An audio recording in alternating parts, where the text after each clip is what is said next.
On a cool January evening in Burbank, the studio lights of The Tonight Show burned with their usual electric glow, but something in the air felt different.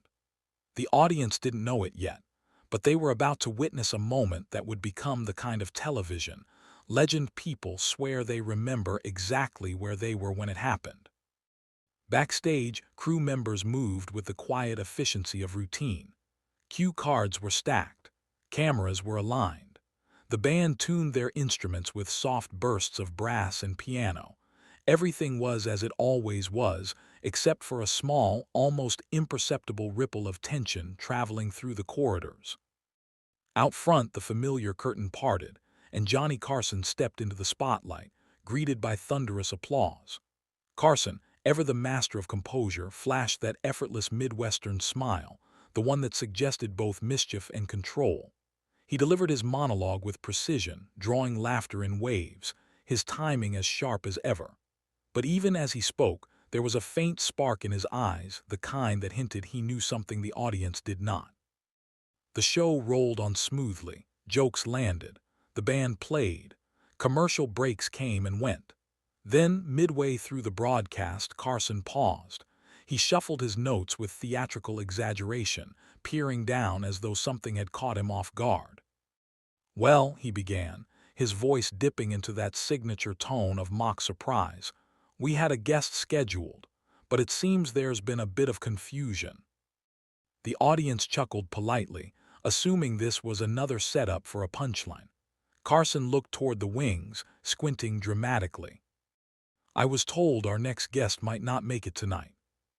He let the sentence hang, milking the silence like only Carson could. The band offered a playful sting. Laughter fluttered through the studio. And then it happened.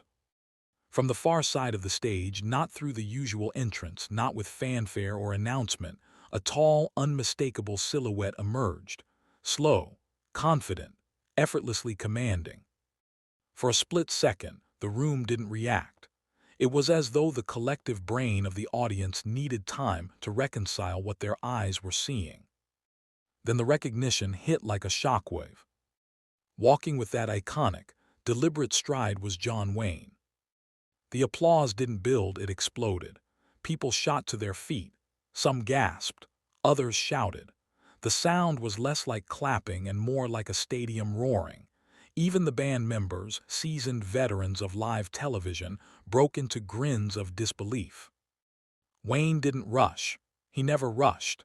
He crossed the stage with the quiet authority of a man who had spent decades larger than life. There was no theatrical exaggeration in his movements. He didn't need it. His presence alone bent the energy of the room. Carson's reaction was priceless. For perhaps the only time in his career, the king of late night looked genuinely stunned. His mouth opened slightly, caught between laughter and awe. He rose from his desk, shaking his head with a wide, disbelieving smile. "Well, I'll be damned," Carson said, the audience howling at the rare crack in his polished persona. Wayne reached him and extended a hand, his expression a blend of warmth and playful stoicism. "Even in Johnny." 2 words, that voice, deep, gravelly, unmistakable. Carson clasped Wayne's hand with both of his, like a fan momentarily forgetting he was the host. The audience's cheers refused to die down. The cameras lingered, capturing faces in the crowd, people laughing, clapping, some visibly emotional. "Ladies and gentlemen," Carson finally managed, gesturing toward Wayne, "this is what we call a surprise." Wayne settled into the guest chair, leaning back with relaxed ease. The applause slowly softened, though the excitement remained almost tangible. Carson sat, still grinning like a man who'd just been handed the greatest gift live television could offer. "What are you doing here?" Carson asked, half laughing.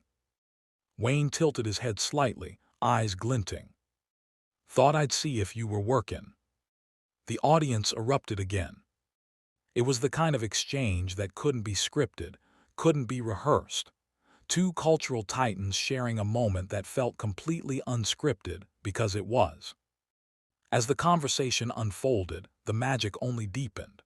Wayne spoke with his characteristic blend of humor and humility, trading stories that carried the weight of Hollywood's golden age. Carson, normally the one steering every beat, seemed delighted to simply react.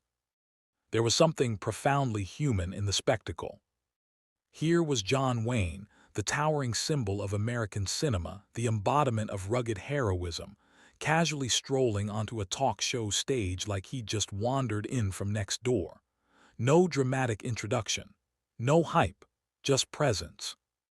And here was Johnny Carson, the unflappable conductor of late night, briefly transformed into an astonished admirer.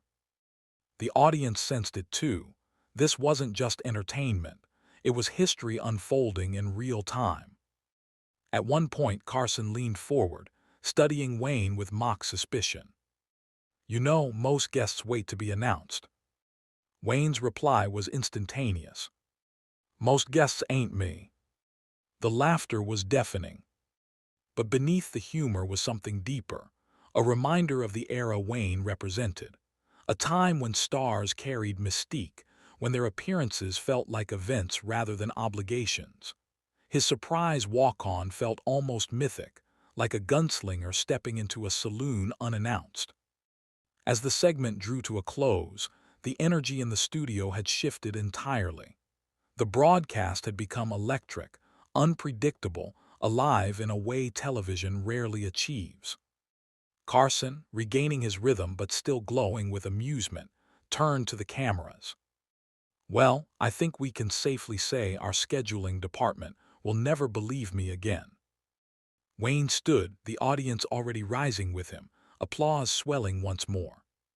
For a brief moment, the two men simply shook hands again, a gesture that felt symbolic, almost ceremonial.